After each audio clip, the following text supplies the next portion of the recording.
Hoxe vamos a coñecer a Paco Trolas, un texto de Roberto Aliaga, ilustrado por Simona Murazani, da editorial Oco.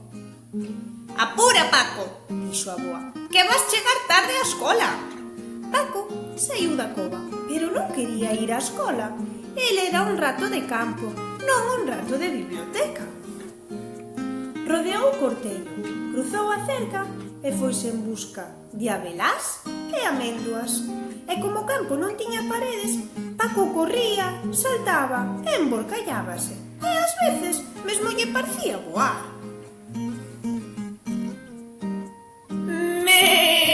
Que fas aquí, Paco? Deberías estar na escola, dixo a ovella.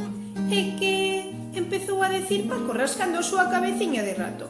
E que me atopei co lobo e meteume tanto medo que saín correndo como un bobo. Ese Paco dixera a verdade, non si? E ao lonxe apareceu o lobo, coas orellas de lobo, os ollos de lobo e os dentes de lobo. Mirade, que dentes! A ovella do susto deu un salto mortal. Pum! E foise correndo para avisar. O lobo! Paco saiu do prado, cruzou a cerca e seguiu buscando abelás e améndoas. Como o campo non tiña paredes, Paco corría, saltaba e emborcallábase e ás veces mesmo lle parecía voar. Pipiu, piu, piu, que fas aquí, Paco? Deberías estar na escola, dixo o gorrión. E que empezou a decir Paco rascando a súa cabeciña de rato.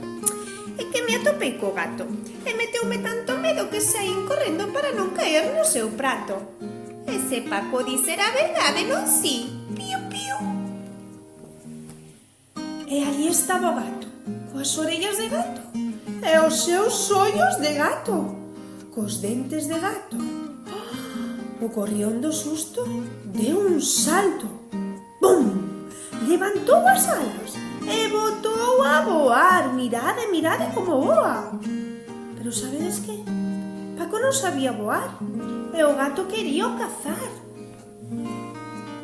Fuxindo do gato, Paco correu pola granxa durante un bo anaco. Cruzouse coas ovellas que tamén corrían, xa que o lobo as perseguía. Ao pasar xunto á escola, Paco acordouse da boa. Entrou batendo a porta e todos quedaron mirando. «Sabes que hora é, Paco?», preguntou o mestre. E el contestou sen folgos. É a hora do almorzo dos gatos!» Ao ver o gato, os ratiños botáronse a tremelicar. Entón Paco, que xa non podía máis, decidiu decir a verdade. E que esta mañá fun a buscar améndoas e abelás, e conteilles unha trola a ovella e o gorrión, para me librar deles. Faleille de lobos e de gatos que só estaban na miña imaginación. E se Paco o di, será verdade, non si? Naquel momento, o gato e o lobo esfumáronse sen protestar. E ovellas e ratos poideron por fin respirar.